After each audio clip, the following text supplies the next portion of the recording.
The stock market is at all-time highs, and there is a war going on.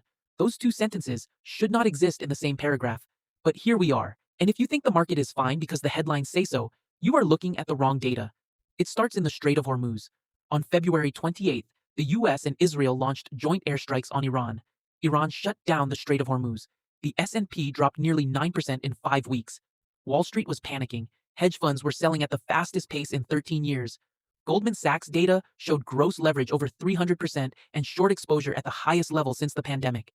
Commodity analyst Rory Johnston said it best: if the strait stays closed, we need to shed 15 million barrels a day of global demand, prices at $250 to $300 a barrel. And in that scenario, recession is too light a term. We are talking depressionary. But here is what everyone is missing. The real risk is not oil prices, it is what oil prices do to everything else. And that story starts in Tokyo. For decades, Japanese investors borrowed in yen at near zero interest rates and invested in US treasuries, US equities, and US mortgage-backed securities. At its peak, this trade was in the trillions, the single largest source of global liquidity for 30 years. That trade is already unwinding. The Bank of Japan has been raising rates, and a geopolitical shock accelerates it. When uncertainty spikes, Japanese investors repatriate capital fast. US treasuries, US equities, all of it gets hit simultaneously. And here is the trap the Federal Reserve is now caught in. It cannot cut rates because oil at $150 means inflation goes back up. It cannot hike because the economy is already fragile. The Fed is stuck, and the market has not fully priced that in yet. Here is what actually happens when the dominoes fall. First, hedge funds get margin calls and are forced to sell. That selling triggers more margin calls. Then, the algorithms flip. Goldman reported CTAs sitting on a $30 billion net short position. When the S&P crossed trigger levels, they flipped to long. $86 billion in buying across 5 sessions. A top 5 buying speed print of all time.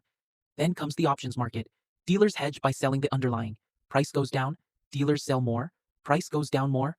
3 dominoes, one direction. And this is not a prediction, it is a description of a mechanism that has played out again and again. December 2018, March 2020, August 2024. Different catalyst, same mechanism. And there is something else nobody is talking about. Global dollar reserves just hit their lowest level since 1992. Central banks buying gold at the fastest pace in modern history. BRICS nations building payment infrastructure to route around the dollar entirely. A war in the Middle East with oil spiking and the yen carry trade unwinding simultaneously is exactly the catalyst that pushes this from theoretical to urgent.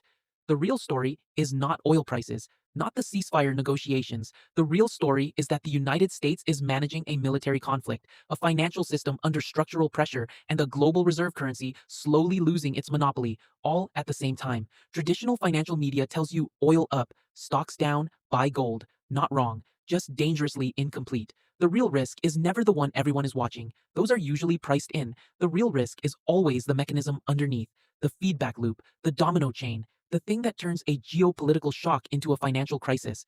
If you want to understand what is actually happening in financial markets before it shows up in your portfolio, hit subscribe, because the next few weeks are going to be very interesting. And you are going to want to know what is actually going on.